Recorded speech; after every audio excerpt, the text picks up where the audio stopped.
Buen día. Primero que todo, quiero comenzar agradeciendo la oportunidad de poder estar con ustedes y presentar un tema que es muy importante y que a mí me interesa muchísimo, que es la hipertensión pediátrica. Y vamos a estar hablando de las nuevas guías de hipertensión pediátrica. Lo que vamos a estar haciendo en el día de hoy es número uno, vamos a definir lo que es hipertensión. Vamos a hablar de la evaluación del paciente pediátrico con hipertensión y vamos a hablar del manejo, cómo se trata un paciente pediátrico con hipertensión, pero utilizando como marco de referencia las guías que se han publicado durante los últimos 5 años para el manejo y evaluación de hipertensión pediátrica. En el 2016 se publican las guías europeas, en el 2017 se publican unas guías también en Chile, la Academia Americana de Pediatría publica unas guías en el 2017 y estas posiblemente han sido las que más difusión han adquirido. Y recientemente, tan reciente como hace apenas un mes, KDIGO publica unas guías para el manejo de hipertensión específicamente en pacientes con enfermedad renal crónica y dedicaron un capítulo completo, el capítulo número 5, a los pacientes pediátricos. Yo voy a estar utilizando principalmente las guías de la Academia de Pediatría. ¿Por qué? Porque son las más extensas y realmente cuando uno mira, las demás guías se parecen mucho a las guías que se habían publicado en Estados Unidos por lo que se llamó en ese momento el Task Force en el 2004. Y estas guías de la Academia Americana de Pediatría cambian significativamente lo que se hacía hasta ese momento. Pero vamos a ver cómo vamos a contrastar algunas de estas guías de vez en cuando en algunas de esas recomendaciones. Si miramos las guías de la Academia de Pediatría del 2017, quiero comenzar mirando cuáles fueron los cambios más significativos a las guías previas que se habían publicado en Estados Unidos. Nuevamente era un grupo diferente que se llamaba en ese momento el Task Force. Estas son las primeras que hace la Academia de Pediatría. Como ustedes saben, las publica el doctor Joseph Flynn, fue el principal autor de estas guías. Y los cambios principales estaban, número uno, el término prehipertensión que se había recomendado en las guías del 2004 se elimina completamente. Este era un término que a mí me gustaba muchísimo y lo cambian por un término que crea confusión porque hablamos en vez de prehipertensión, hablamos de presión elevada. Y si uno mira el código de facturación de este paciente diagnóstico del ICD-10, se llama específicamente presión elevada sin hipertensión. Así que eso crea un poco de confusión. Ahora, ¿por qué se cambia este término? Porque cuando hablamos de prehipertensión tendemos a pensar que esto es un estado prepatológico que no causa daño. Sin embargo, hay mucha evidencia científica que demuestra que pacientes que están en este rango que ahora llamamos presión elevada, tiene doblemente riesgo de tener complicaciones cardiovasculares y morbilidad cardiovascular. Así que realmente esto es un estado patológico y por lo tanto se le llama presión elevada para que la gente esté clara que sí la presión está en un estado anormal y aunque no se requiere y no se recomienda dar farmacoterapia en este momento, sí necesita tratamiento. El otro cambio significativo es que las tablas que nosotros utilizamos como pediatras para mirar las percentilas de hipertensión, los valores que están en esas tablas cambiaron completamente. ¿Y cuál fue el cambio principal? Las tablas previas incluían presiones normales en un grupo de niños, todos los niños. En estas tablas específicamente removieron los niños que tenían sobrepeso u obesidad. Así que todos los niños con un índice de masa corporal de 85% percentila fueron removidos, por lo tanto los valores de estas tablas están un poco menor y reflejan valores de niños que tienen un peso normal. También hay una tabla que les voy a demostrar luego, que es una tabla muy útil porque es una forma de simplificar el diagnóstico de hipertensión y que puede ser muy útil para médicos primarios.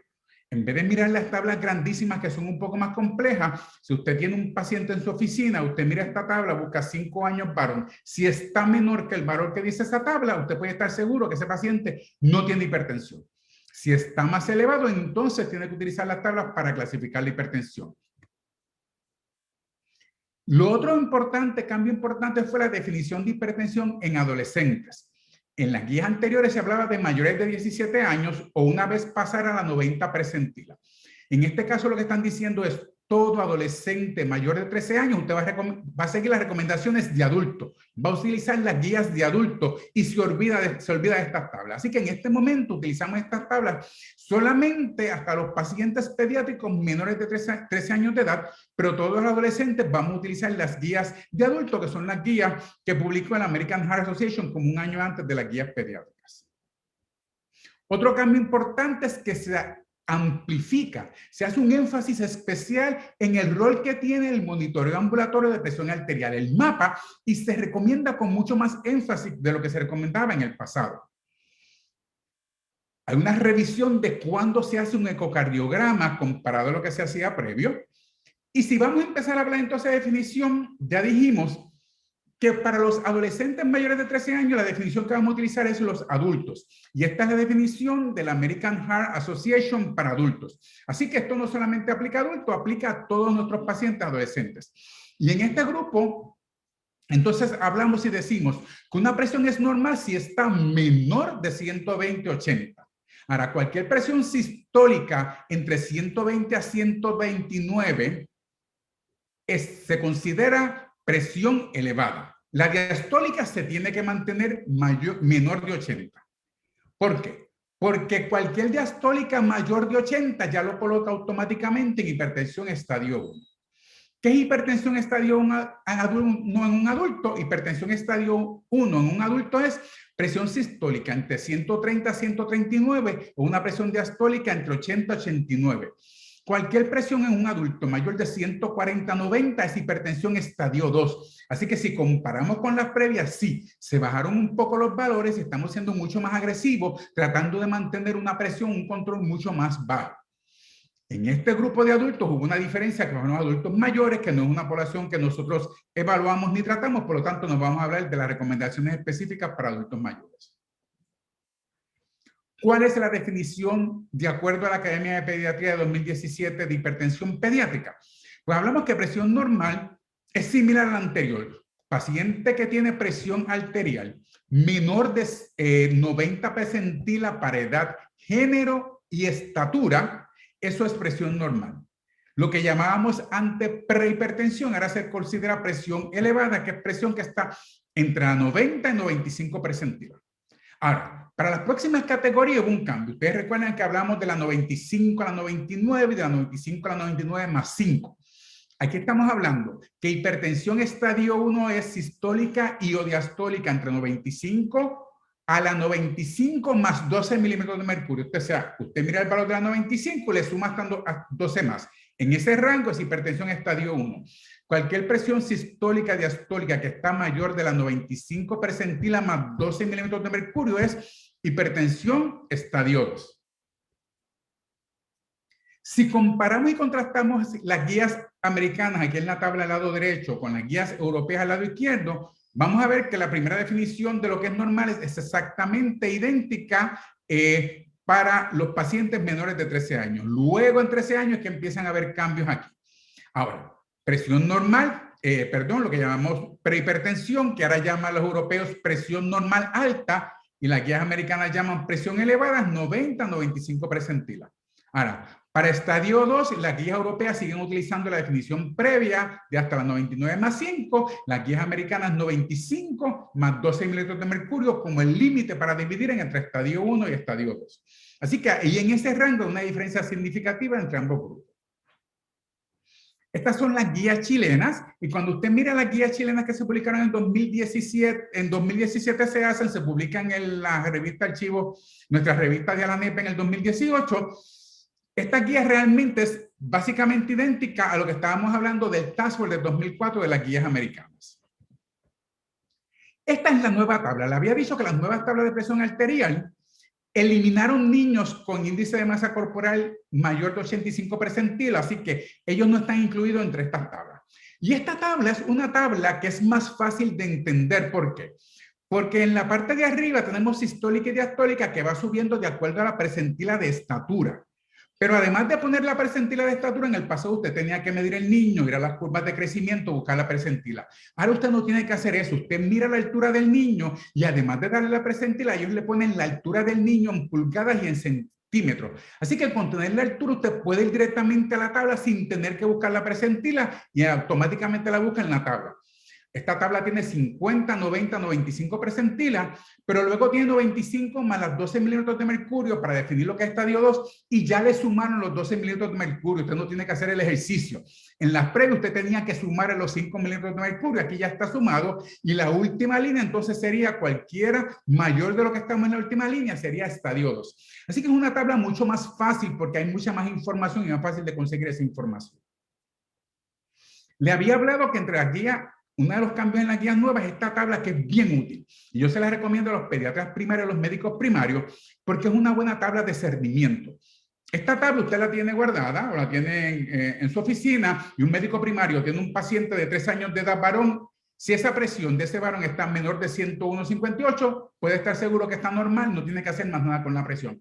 Si está mayor de 101,58, entonces tiene que buscar en las tablas para ver cuál es la categoría. Ahora, en pediatría, médicos primarios sabemos que 95 a 97% de los pacientes que ven van a tener presiones normales, así que es una buena tabla porque en la mayor parte de las veces fácilmente pueden ver si está normal o no, pero aquel paciente que tiene hipertensión o presión que no está normal inmediatamente lo detecta porque de otra forma mirando el número solamente es difícil saber si es normal o no. Así que esto es una buena tabla que les recomiendo que se la hagan llegar a sus médicos primarios, pediatras primarios que están evaluando a estos pacientes, usualmente son los que refieren a los nefrólogos. Vamos a comenzar entonces con las guías y las recomendaciones. No vamos a ir una por una porque son demasiado extensos. Estaríamos aquí 2 horas completas. Así que yo quiero resumir aquellas que para mí son más importantes. Número 1, ¿cómo se define hipertensión? Y lo que dice es que cualquier profesional de salud que está viendo un paciente en un ambiente ambulatorio, en su oficina, puede hacer el diagnóstico de hipertensión si el niño o adolescente tiene presión mayor de 95 percentilas en 3 ocasiones diferentes y que esa presión se midió por el método de auscultación. Así que para hacer el diagnóstico, establecerlo, no puede ser con la máquina del oscilómetro. Tiene que ser por el método de auscultación. Ahora, estas guías adaptan a todos los cambios que ha habido ahora con el récord médico electrónico y es bien interesante porque están utilizando, ¿verdad? Dándonos ayuda de cómo utilizar ese récord para nuestro beneficio. ¿Por qué? Hay estudios que demuestran que pacientes vienen con presión elevada, el pediatra o el médico primario de adulto ocurre también, y está elevada y no se dan cuenta que está elevada, sobre todo en niños, porque si usted no busca la curva, no puede darse cuenta que ese niño tiene presión elevada. No solamente muchas veces se daban cuenta que estaba elevada, pero no hacían nada para evaluar a ese paciente. Lo que nos están recomendando es use el récord electrónico, el expediente electrónico para su beneficio y que de alguna forma su experto en computadora programe para que cuando la enfermera añada el valor de la presión arterial, ese récord electrónico, automáticamente utilizando esa tablita detecte que si está mayor del número que dijimos en la tablita de cernimiento, le salga una bandera o una señal que diga está alta y usted pueda llamar la atención y hacer algo con eso. Como los laboratorios que le ponen alto o bajo para que usted le llame la atención de qué valores son anormales y no le pasen por alto esto. Del método oscilométrico, la maquinita del Dynamo que utilizamos en los hospitales, nos dicen que las máquinas sí se pueden utilizar para cernimiento y son buenas máquinas siempre y cuando sean validadas para niños. Ahora, lo que nos están diciendo es que usted tiene una presión elevada en su oficina o en el hospital con esta maquinita. Antes de establecer el diagnóstico, usted tiene que confirmarlo por el método auscultatorio, que es similar a lo que estaban en las guías previas. Esto no es un cambio significativo. Ahora, cambios significativos son las recomendaciones del ABPN, del MAPA. Y nos están diciendo entonces que el monitoreo de 24 horas, fíjense el verbo que utilizan es should. Así que estamos hablando, se debe hacer. Hay una recomendación bien enfática que todo paciente que usted encuentra que lleva una presión en el rango de presión elevada por un año o tiene hipertensión estadio 1 o 2 que confirma en 3 ocasiones, ese paciente, usted no le establece el diagnóstico de hipertensión, tiene que confirmarlo, debe confirmarlo con un monitoreo ambulatorio de presión arterial por 24 horas. Así que hay una recomendación bien enfática de que todo paciente debe tener un mapa para poder confirmar el diagnóstico de hipertensión. ¿Qué de las máquinas que se pueden utilizar en las casas y los pacientes muchas veces compran monitorizar a los pacientes? Nos dicen que esas máquinas las podemos utilizar, pero no para establecer el diagnóstico. Así que usted puede utilizarla, usted hace el diagnóstico de la forma que ya hablamos y una vez está establecido el diagnóstico, ese paciente puede utilizar estas máquinas automáticas para poder monitorizar el paciente en su casa y saber si la presión está controlada o no, pero no se deben utilizar para establecer el diagnóstico o hacer el diagnóstico de white coat hypertension, de la hipertensión de la bata blanca o hipertensión enmascarada. Así que estos diagnósticos se establecen con el mapa, no con esto, pero una vez está establecido, sirven para monitorizarlo. El otro cambio importante, y este es significativo, porque nosotros como pediatras aprendimos que mientras más pequeño el niño, más severa la hipertensión, más posible de que estos pacientes tengan hipertensión secundaria. Y yo que soy más viejito aprendí que los pacientes después de adolescencia, 20 años, o pacientes adultos, comenzamos a pensar en hipertensión esencial o primaria. Pero cualquier paciente pediátrico tenemos que considerar hipertensión secundaria y había que hacer una evaluación bastante extensa. Fíjense lo que ha cambiado, cuán significativamente la edad. Los estudios epidemiológicos demuestran que ahora mismo en pacientes adolescentes y en niños hasta tan pequeños como 7, 6, 8 años de edad, la causa más común de hipertensión es posiblemente obesidad. Y es hipertensión primaria o hipertensión asociada a obesidad. Así que causas secundarias que no sean obesidad son muy raras en estos pacientes. Lo que nos están diciendo es, si el paciente es más de 6 años de edad, usted no debe estar haciendo evaluaciones extensas con procedimientos que sean invasivos ni evaluaciones costosas para buscar causas secundarias. Sobre todo si el paciente tiene historial familiar positivo, si está sobrepeso, si está obeso, no es necesario hacer esa evaluación. Así que un niño de 8 años con hipertensión o obesidad, usted hace una evaluación básica, pero lo más posible que sea la obesidad es la causa de esa hipertensión. A menos que el niño tenga un hallazgo en el físico en el historial que le sugiera que es hipertensión secundaria. Menor de 6 años sí debemos ser mucho más agresivos buscando causas secundarias. Pero ya sabemos que hasta los 6 años, mayores de 6 años, esos pacientes, luego de los 6 años, realmente no es necesario ser tan agresivos buscando causas secundarias. Esta es una de las que Josephine dice, ¿verdad? Que son de las recomendaciones que ya todos sabíamos, y es que la electrocardiografía no ayuda, no sirve para establecer el diagnóstico de hipertrofia del ventrículo izquierdo. Realmente, si usted quiere hacer el diagnóstico de hipertrofia del ventrículo izquierdo, tiene que hacer un ecocardiograma. Ahora, ¿qué recomiendan? ¿Cuáles son las recomendaciones? En el pasado yo recuerdo que en una ocasión yo tenía pacientes que tenían prehipertensión y persistían con la prehipertensión y yo decía, déjame hacerle un ecocardiograma porque si tiene hipertrofia del ventrículo izquierdo, quizás lo voy a tratar. Aquí nos están cambiando el orden, nos están diciendo, usted debe hacer un ecocardiograma en todo paciente pediátrico con hipertensión en el momento que usted entienda que requiere tratamiento farmacológico. En el momento que yo diga, ahora necesita medicamentos, ese es el momento de hacer el ecocardiograma. Hay que repetir el ecocardiograma. Si ese paciente usted no logra controlarlo en 6 o 12 meses, si ese paciente tenía de entrada hipertrofia del ventrículo izquierdo, ese paciente debe tener un ecocardiograma repetido entre 6 a 12 meses y continuar repitiéndolo para monitorizar ese daño al ventrículo izquierdo.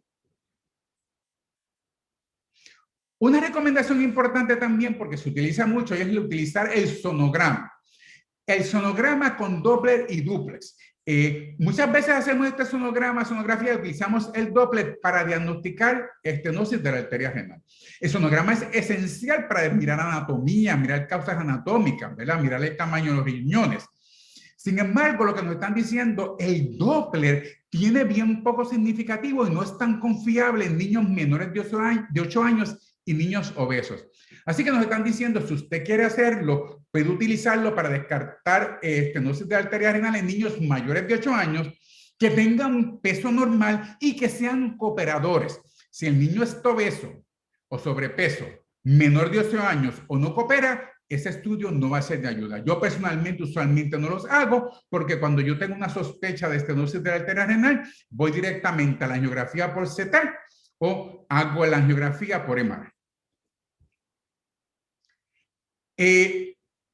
Una vez uno establece el diagnóstico de hipertensión, ¿cuál debe ser la meta de ese tratamiento no farmacológico? ¿Verdad? ¿Cuándo empezamos el tratamiento no farmacológico?